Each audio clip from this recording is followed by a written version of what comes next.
Last week on my Instagram, I asked y'all what you wanted for YouTube content, and overwhelmingly, a Q&A. So I put out the question box, and it was flooded. And here's the kicker this time, though. Usually for these things, I kind of cherry pick the things I want to answer. This time, I made a promise to do it in order of popularity of the question, not just the things that I want to talk about. Was it a smart move?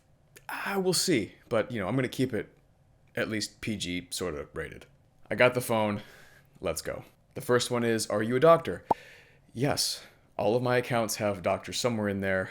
I've been thinking about taking it out just because it's like a part of who I am and not the entirety of who I am.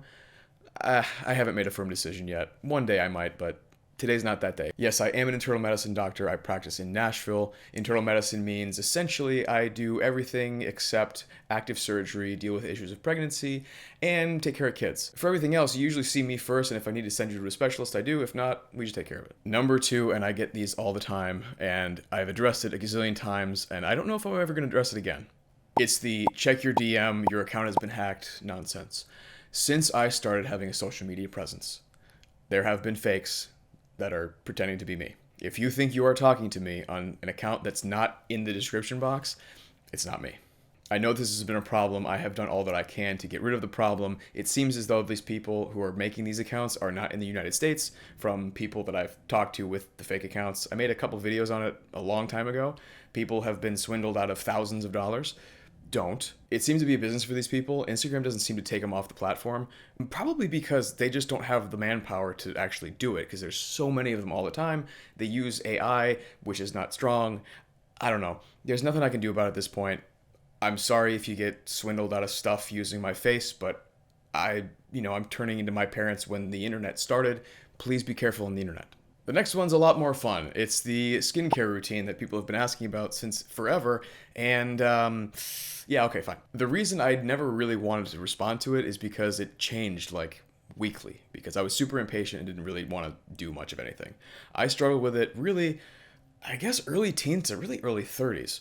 And now it's kind of slowed down a little bit, but I don't want to get complacent. Let's knock on some wood here. So here's what I do. But remember, what works for me may not work for you. You got to kind of try things and talk to people who know more about this stuff than, frankly, I do, because I need to talk to a dermatologist usually. But okay, fine, here's what I do. I work out every morning, and then I take a shower after I work out. Seems reasonable. When I take a shower, I scrub my face with a salicylic acid wash.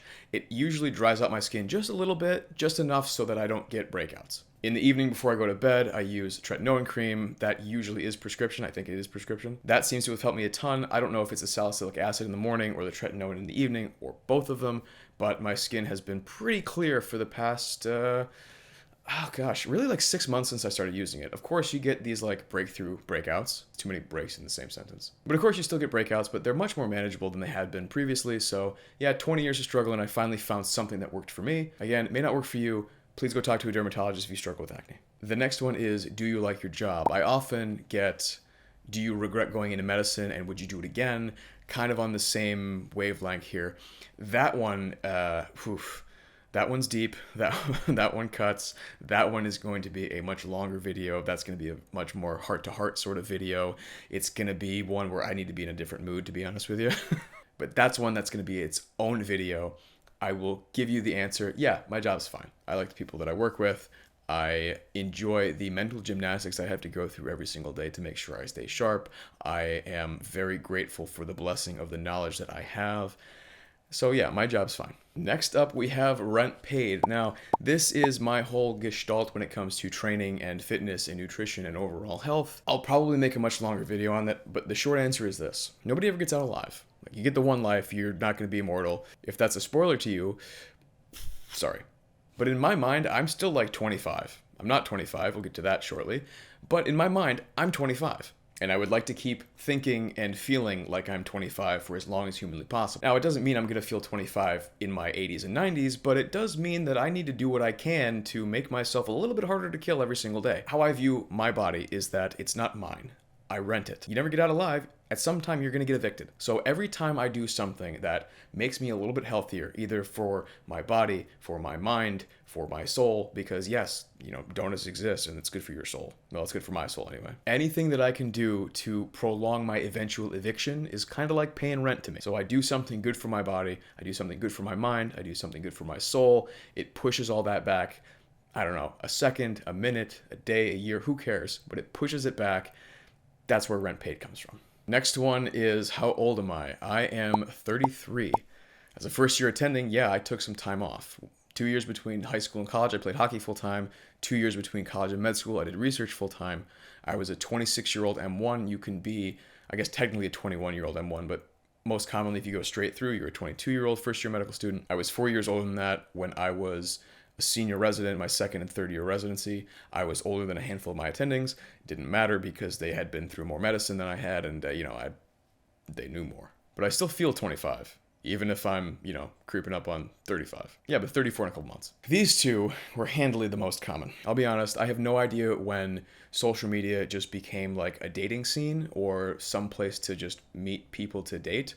I wasn't part of that ever, and I'm grateful that I'm not part of that ever. People seem to be very, very interested in my personal life. I don't know why. It's pretty boring. The second most common question is, are you gay? No. I'm not really sure what more revealing I could be other than no. Pretty simple question, pretty simple answer, I guess. If you were looking for something that was, I don't know, scandalous or tantalizing, you're not going to find it here. I guess moving right along, the most common question handily by like a lot is, are you single? Also no. I have been married for almost 4 years as of this recording. I have no idea what day it is right now. I don't pay that close of attention, but I know it's about 4 years, just shy of 4 years. I know where my anniversary is, but I don't know what today is. I met my wife on my second day of medical school. She was my peer advisor. She was a year ahead of me through all this stuff.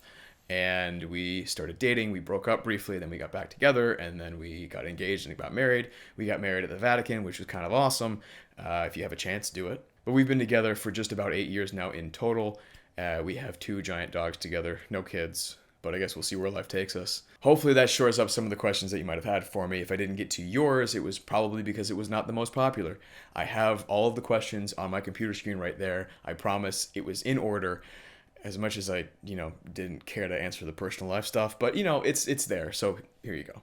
But thank you so much for watching. If you enjoyed it, hit that like button, hit that subscribe button, and I will see you in the next video. See ya.